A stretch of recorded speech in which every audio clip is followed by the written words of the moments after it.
दोस्तों 1990 में मिथुन चक्रवर्ती की एक फिल्म आई थी अग्निपथ। अमिताभ बच्चन उस फिल्म में लीड रोल के रूप में नजर आए।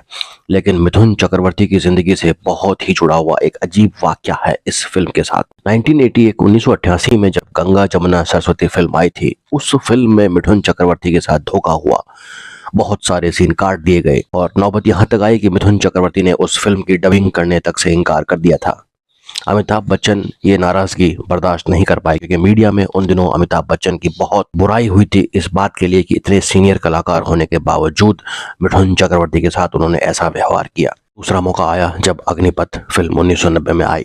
इस फिल्म के साथ आपको जानकर ताज्जुब होगा, जब इस फिल्म की शूटिंग चल रही थी, अग्निपथ भव्य पैमाने पर बन रही फिल्म, अमिताभ बच्चन, मिथुन चक्रवर्ती, दो ऐसे दिग्गज कलाकार जिनकी उस जमाने में इंडस्ट्री में तूती बोलती थी।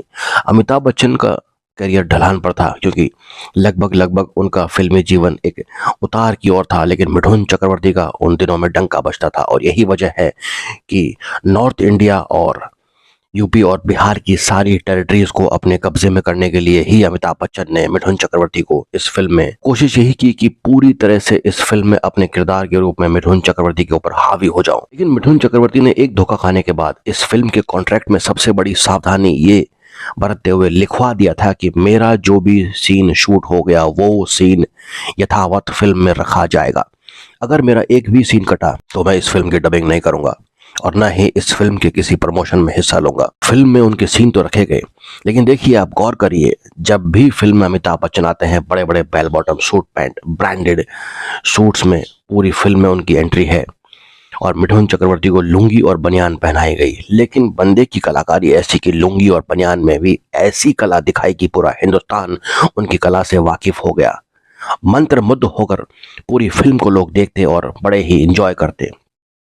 जब फिल्म का ट्रायल हुआ, उस वक्त जितने भी मीडिया के दिग्गज लोग आए थे वो मिथुन चक्रवर्ती की एक्टिंग देखकर कायल हो गए कि वाह, ये फिल्म तो मिथुन की है। मिथुन खा गया पूरी तरह से अमिताभ बच्चन को।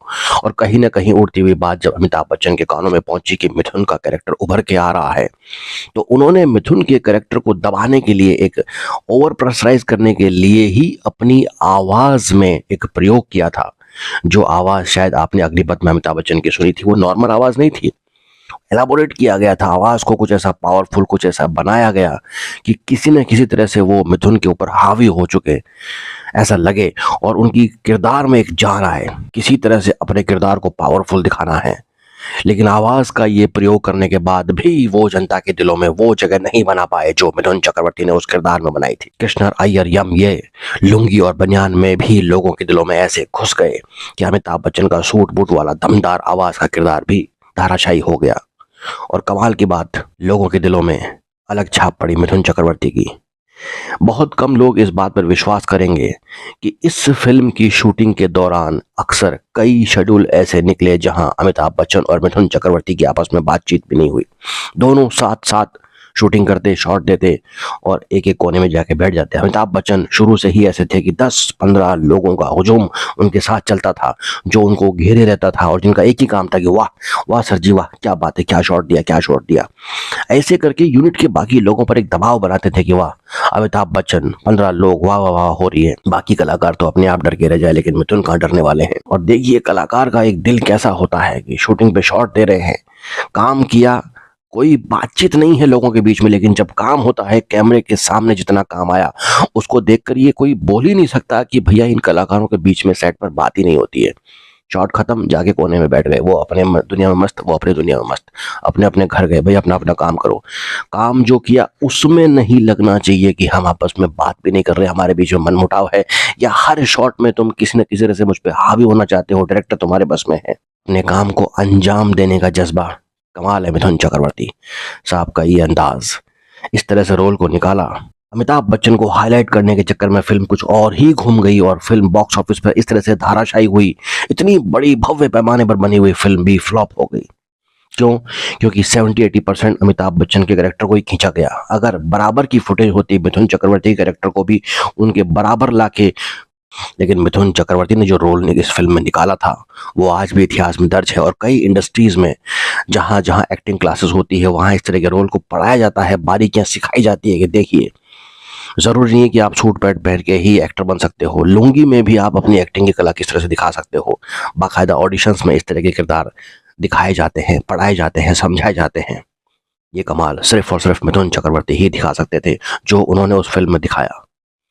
अमिताभ भी शायद बाद में ये इस बात का पछतावा ज़रूर करते रहे होंगे कि यार मिथुन को बराबर 50% रोल लेके टक्कर में लेके चलते, तो शायद ऑडियंस को जो ये एक भेदभाव हुआ है इस बात का आभास नहीं होता और मेरे प्रति नफरत नहीं आती। वो किसी से छुपा नहीं है और जनता ने सिरे से नकार दिया। फिल्म को बॉक्स ऑफिस पर ज़बरदस्त फ्लॉप हुई। करण जौहर के पिता यश जौहर उस फिल्म के प्रोड्यूसर थे। उनका क्या हाल हुआ होगा फिल्म के फ्लॉप होने पर, वो तो वही जाने। खैर, फिल्म इंडस्ट्री की किस्मत है, इस तरह की फिल्में आती रहती है, हिट होती है, फ्लॉप होती है, ये नेक नियत और समय पर निर्भर करता है। ऐसी बेहतरीन फिल्म देने के लिए मिथुन दा आपको सलाम है।